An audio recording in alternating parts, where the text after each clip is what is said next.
Hi, everybody. It's Frank Kamara with the Consortium for Public Education. Today I'm interviewing Dr. Khirsten Scott, an assistant professor of English with a specialty in Black rhetoric and public writing, and the co-founder of D Black Digital Black Lit and Composition, and a good friend of mine. As part of our Career Journeys video series to share insight about professional experiences and career pathways. Thank you for joining us, Dr. Scott. Thanks for inviting me. So tell me a little about what you do and how'd you get into it? In short, I think what I do is advocate for Black communities and Black stories. And this takes quite a few forms. It could be teaching in community settings or university classrooms.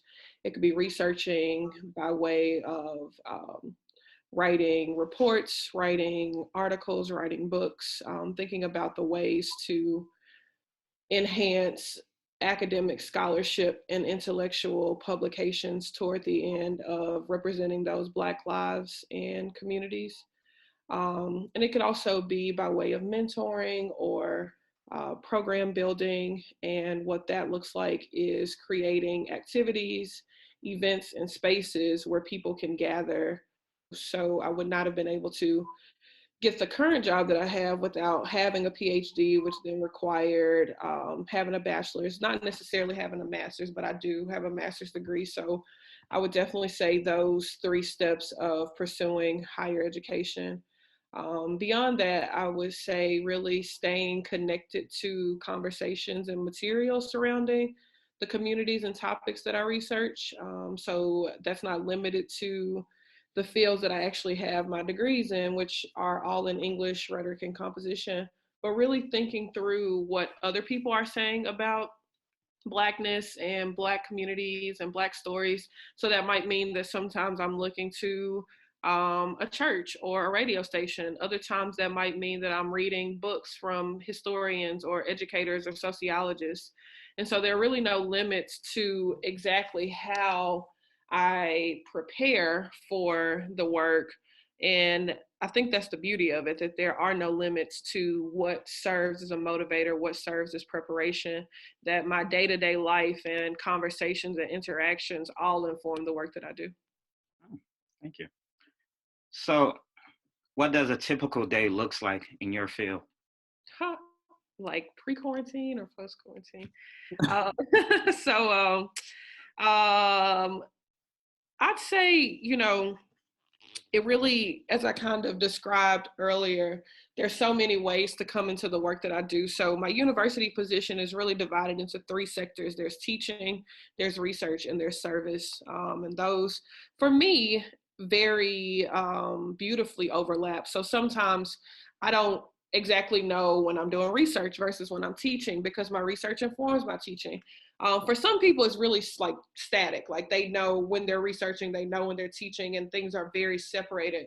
And so for a typical day in my world, it would usually look something like waking up and beginning my day either preparing for teaching, gathering material, thinking about readings or visuals that might be helpful for whomever I'm interacting with, that whether that be my students at the University of Pittsburgh or students who I interact with at within Pittsburgh Public Schools or just neighborhood sites.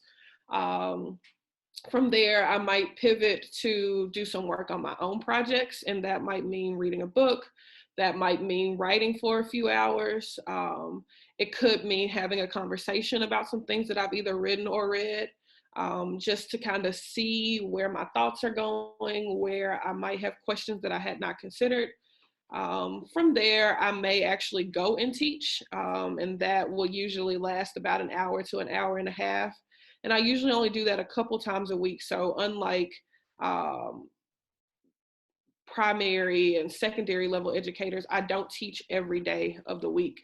College courses are usually divided up into multi-day sessions in a week's time. In the evening, I usually circle back to some of my own personal work, or I may attend some type of community event like a speaker. And again, these are the types of things that really help fuel my work.